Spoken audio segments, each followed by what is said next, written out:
Round 2 of the Tata Steel Tournament, and we find the World Champion Magnus Carlsen with the black pieces against the Indian Baskaran Adiban.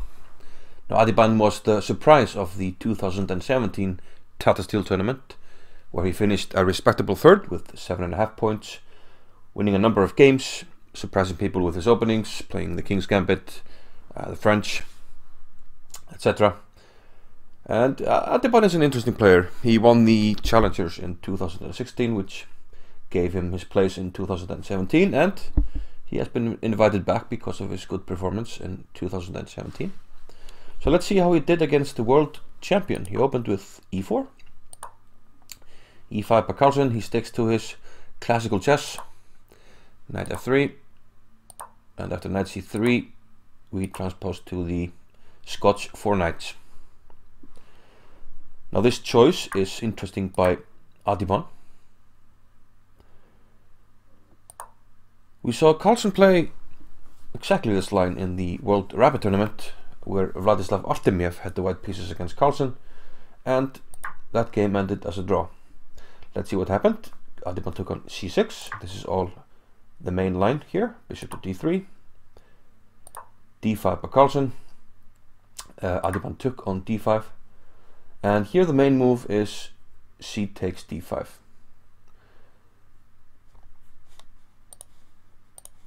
Which goes like this. No, not like this, but like this. So c takes d5 is the main move,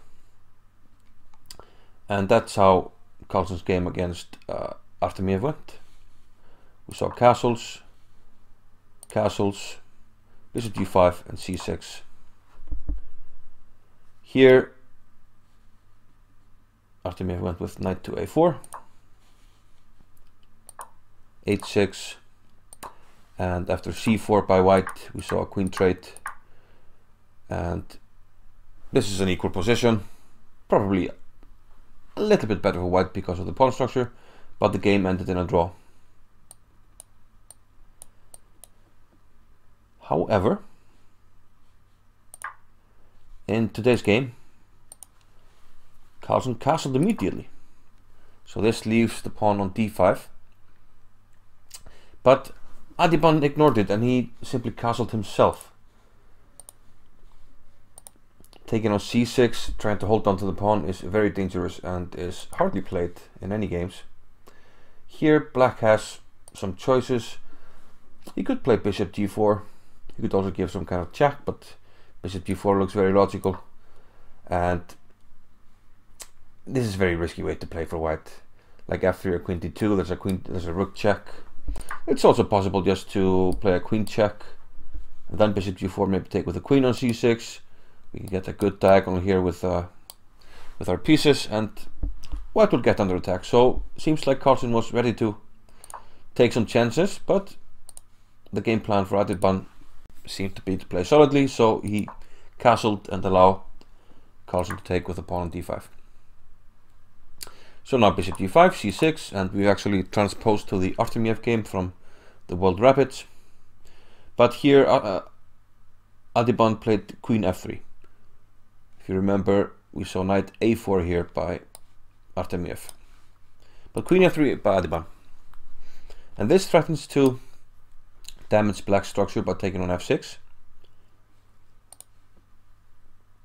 Carlsen went bishop d6, but there's nothing wrong with, if you wanted to play this line, you can play bishop b7 as well, and in that way you avoid white giving you double pawns here. Taking with a pawn, you can take with a bishop. This is playable and is still a very close to equal position, but Carlsen went with bishop to d6. First rook 8 to e1 here by Adhiban, rook b8 by Carlsen, attacking b2, so b3 here. And after some further moves, a5, h3 by white, and h6 by black. Now it's finally time to take on f6, and that's what Adhiban did. Queen takes f6. It's not really advisable to take with a pawn, because in that case the queens are on and you have some weaknesses on the king side, so black would rather exchange queens here. And despite the worse pawn structure, black does have the bishop pair. He would like to hold on to that pair. And now knight d2 by white. So this has ideas of coming to the f5 square, and there are two ways to do that. You can, if it was white to move, you'd probably play knight d4, but you can also go via the g3 square, and also options to go to h5 in some cases. Carlsen decided to prevent knight d4 and went c5, so no knight d4, so the knight has to go the other route, knight to g3. Now some of you might ask, why doesn't black take on g3? White gets double pawns. Well, that is correct. White would get double pawns. However, we have lost the bishop pair, and the black pawn structure is much weaker. Let's say already our f6 pawn is under attack, so let's say king g7, a move like bishop f5, and you cannot really take this because all your pawns are weak. White can double on the f file, he can also attack the d pawn, and all the pawns are sort of in the line of fire here. So this would be a better ending for white and not an option for black. So Carlsen went for something else. He played rook d8, and now knight f5. Carlsen pulled the bishop back to f8. He's playing for a win, so taking on f5 is really not an option. In that case, we have opposite colored bishops. A light colored bishop for white and a dark colored bishop for black. And this is really easy, really difficult for black to win. And probably white is even slightly better because of the double pawns, and he can attack some of the black pawns and doesn't really have to worry about losing it. It's really hard to see white losing here. So Carlsen preferred to keep the bishop, went bishop to f8, also of course covering the h6 pawn which was attacked, and now knight d7 by Adiban. And again, you don't want opposite colored bishops, so you don't want white taking on c8, so you give out the black squared bishop here. And now the bishops are of the same color, but this still looks very drawish. Carlsen played bishop e6, rook d1 by Adhiban, and while this rook looks a little boxed in due to this threat, black can never cover these three squares at the same time, so the rook will always have a square. And now Carlsen starts to make things happen on the queen side. His structure is damaged, but he can attack white on the queen side, and he does so with c4. The bishop went to e2. Taking is really not an option. Black will take back. Bishop e2 is the only move not to lose the rook on d1.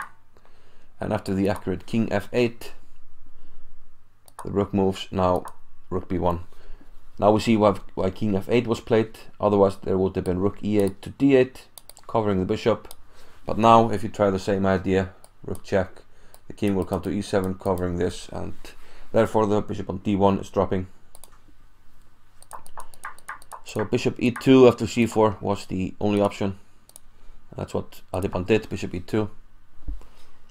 And now a4 by Carlsen. Really putting on the pressure, threatening to take on b3.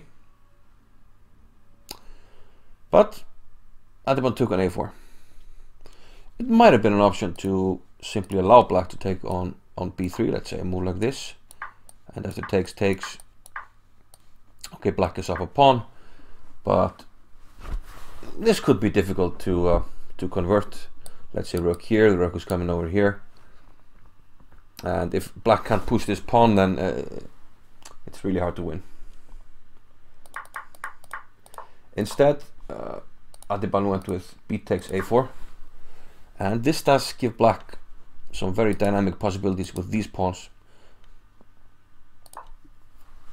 Bishop f5, perhaps d4 was a better move, but after bishop to f5, Adhiban probably lost his chance.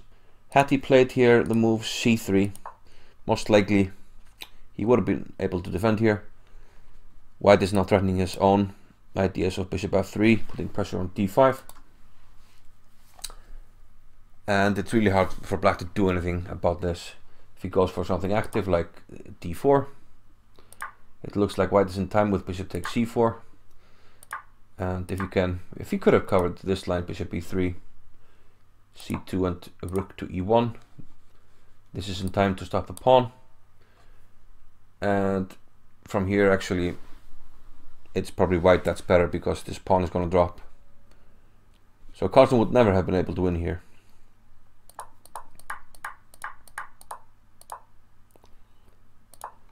Instead, Adiban went bishop f3, and now Carlsen is in charge. d4.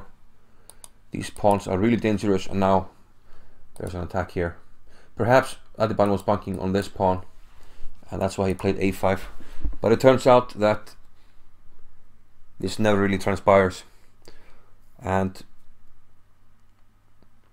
perhaps Rxe7 or something else should have been played here to try to contain the pawns, but it's all too late now. Bishop takes c2, and these two pawns are just too strong. Rook c1, now rook b1 by Carlsen. The trade is more or less forced, and the pawns are just coming. Rook c7 was played. Let's have a look at the straightforward idea to push the white pawn. It's just not in time. Black will push the c pawn.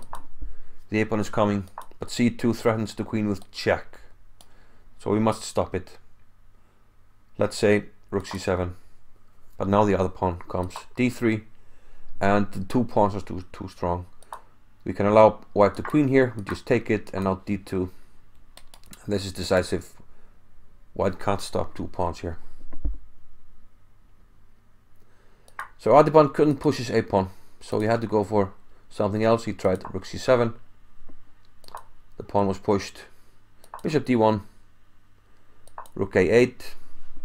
White can't allow black to take on a5, so rook c5. But now Carlsen gets the pawn on a2. Now he's up a pawn. He has two passed pawns against one. But white still has an idea. He wants to try to bring the king to block the pawns. But is he in time? After bishop e6, king f1. Now a very nice move by Carlsen. He trades rooks. Rook to c8. And now white doesn't have a choice. Rook over here loses to bishop to c4, picking up the rook. And the only other square is rook to h5, but that is out of the game, and black can even play d3 and just win the piece. So rook takes c8 was played, but this is losing. And the key here is a very nice idea, which we can see if white were to play bishop d3. And here actually there's only one winning move for black, but it's a very nice one. Can you see it? Bishop to a6. A very nice pin, because you can't lift it, the pawn will be pushed. Even bringing the king, we still play c2, and the pin decides the pawn or queen, or we pick up the piece. And the bishop is in time to stop the a pawn. So the last few moves, Adiban played instead king e2, and here it seemed like Carlsen was eager to finish the game so that he could go watch. My guess is that he wanted to go watch Liverpool against Manchester City. He's a great football fan, and he immediately played bishop a6. And after king f3 and d3, Adiban resigned. There's nothing to do here if the bishop were to move anywhere. Well, it doesn't really matter where we go. There's c2, and the king is not in time to stop this, so black makes a new queen. So the first win for Carlsen, and an acceptable start. He drew against Caruana in the first round, and then he beat a strong opponent with the black pieces here in the second round. An opponent that was playing solidly, probably content with a draw. So a very nice result for Carlsen, and we'll keep watching the Tata Steel.